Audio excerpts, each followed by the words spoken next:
You just said that. What? Well, you just ran down on Flacco and gave him a big old bear hug, which is interesting because he's got a variety of conspiracy theories about you. And you should call him in here, bro. he's on the news right now, but he seems as if. What's the conspiracy theory? I don't see. He thinks you're losing your mind, and he thinks that you might snap and do something to him. His words. I'm losing my mind. Why does he think that? He says that you seem angry, irrational, that he just feels like you're kind of on the verge of doing something crazy. And he didn't say it, but it feels like the suggestion is that maybe this is because of the stress that the big U Rico is putting on you, since you might feel like, since you were so wrapped up in so much of his dealings, that maybe you're next on the Fed's platter. What do you mean dealings? Like I'm watching Rich Homie Quan, and he's talking about how when rest in peace, that when he had to come to LA and check in, that it was like you and Big U sort of two men in the situation. We was having a conversation about checking in. No, I was already up there having a conversation. Again, he pulled up.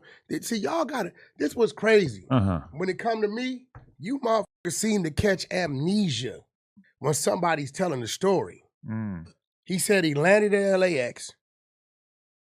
Whoever picked him up, whoever he was with, told him we need to go to Crenshaw High.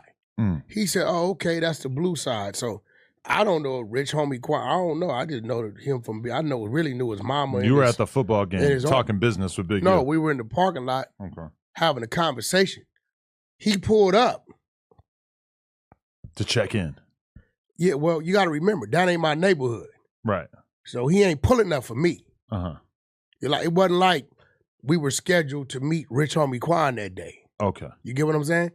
So he pulled up, and I seen him, and I never forget it. I'm going to tell you why I remember it. Because at the time, I used to confuse him and Young Thug. Okay. Right? Typical Unk mistake of that era. So when he pulled up, they all got out the car. Everybody dapped each other up. I'm kind of like letting them do their thing because whatever he come to do, I don't know what he came to do. And he didn't lie. He wanted him to go out there, I guess, with the kids. On the football field. You know what I'm saying? Sure. The kids in the ghetto, they don't see a lot of that shit. And that was all that was. But I don't, him saying that, I think he added to the conversation saying, you flew in here and you staying here and staying there because those elements don't fit what he was there to do. That's kind of like, issuing a threat. You know what I'm saying? When you telling somebody you staying here and your driver is this person and this, just that, it's kind of like, you kind of like issuing like a silent like threat. But I think he added that to it. And that's a conversation we need to have today. That a lot of these podcasts and when people get caught up in conversation, some of it be tainted with some real shit, and then a lot of it be tainted with some bullshit. You're saying people make up stories, inflate stories to make them crazier? Think about it. You land, right? Yeah. Whoever he's with already done had conversations with Big U. Bro, we come in, we're going to pull up on you, right? So me knowing him, he like, what time y'all get in? Hey, bro, we coming that way. What time y'all get in? Cool, pull up on me. I'll be at practice with the kids. Right. You get what I'm saying? Like, I'm seeing it play out. That'd be cool for the kids. Nephew could come over here and, come out there for the kids, right? This had to been 2015-ish era. Yeah. Something like that. So if he actually came in, right, and went straight to Crenshaw High, jump out, Big U like, oh, shit, y'all really here. What's up, nephew, whatever. I bagged up, what's up, homie, what's up? Now, he knew who I was. At that time, I remember, I confused him with Young Thug. I ain't gonna even lie to you. Right? So he said, yeah, man, you cool with going out here, with the kids? They out there, they gonna go crazy. They fans. He like, yeah, sure, cool. So he went out there and walked with the kids and they did their shit. So why in that situation would a person go having a conversation about motherfucker know where you stand at, who your driver is. I think it's at least in part because It don't even make sense. Much like Big U, you've kind of gone into detail about a variety of situations that a lot of people are conflating with extortion at this point. What do you mean by that? What you mean?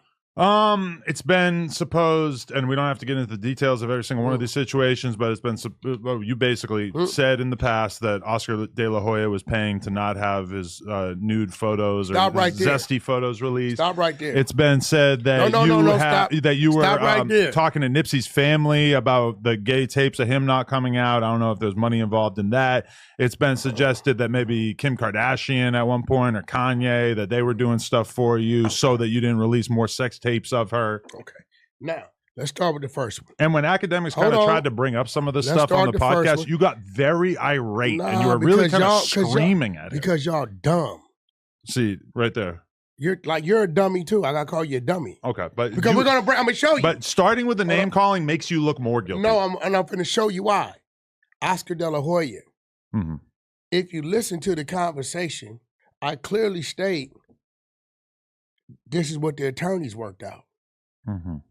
See, the minute the attorneys are involved, right? This is not extortion.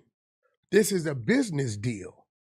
Oscar then talked about it openly on Club Shay Shay. Mm-hmm. Right? So the minute you get attorneys involved, see, if you have something, right? That's yours. It's yours. And you got the consent to have it. Okay. And you like, hey, bro, check this out. This is really pertaining to you. Hey, attorney such and such, contact his attorney. Tell him if he wants to take possession of this shit, right, to where I don't use it, let me know, right? He calls his attorney. They negotiate what they negotiate. They draw up their paperwork, right? He never one time talks to Oscar De La Hoya, right? There's never conversation between the two. The minute you get attorneys involved in these type of situations, that's not an extortion, right? So we're going to Kanye next, right? Sure. This started on Bootleg Cab, did it not? I don't remember. Bootleg Cab said, what's up with these extra tapes I've been hearing about? I said, yeah, it's a couple extra tapes. He like, what you gonna do with them? I said, we would never do anything with them but give them to Kanye. That's what was said, right? Okay. You can pull it up, right? So guess who calls me? The Kardashians. Kanye. Or Kanye, okay. Yeah. Wack, what up, bro? Man, I seen boom, boom, boom. Yeah, is that real? Yeah. Well, how could I? You said, okay, cool, I'm gonna put you with little bro, y'all, you know. Yeah, send him to the airport. Bro, grabbed it, went to the airport, gave it to him. Okay. What do you see? Where's the extortion? Maybe some of that stuff is above board, but I think that a lot of people are assuming that if you were doing all this type of stuff, then maybe you were also hitting up the food vendors outside of Crenshaw High like Big U. No, stop right there. What type of stuff have I done? Everything I just laid out to you was either it was a business deal or it was a man keeping his word and just saying, here. But you realize most people don't monetize their life in such a way. I'm not saying that there's anything inherently illegal about it, but most people don't obtain sex tapes and then profit off of not releasing them, lawyers or otherwise. No, the profit came after the initial release. That shit been out since like 03. Which, the sex tapes? 04, yeah. Well, the original one, yeah. But you supposedly had more. Yeah, but again, and then Kanye went on a show and delivered the drive. Has anything ever come out? Not yet, but Kim K's an op now, right?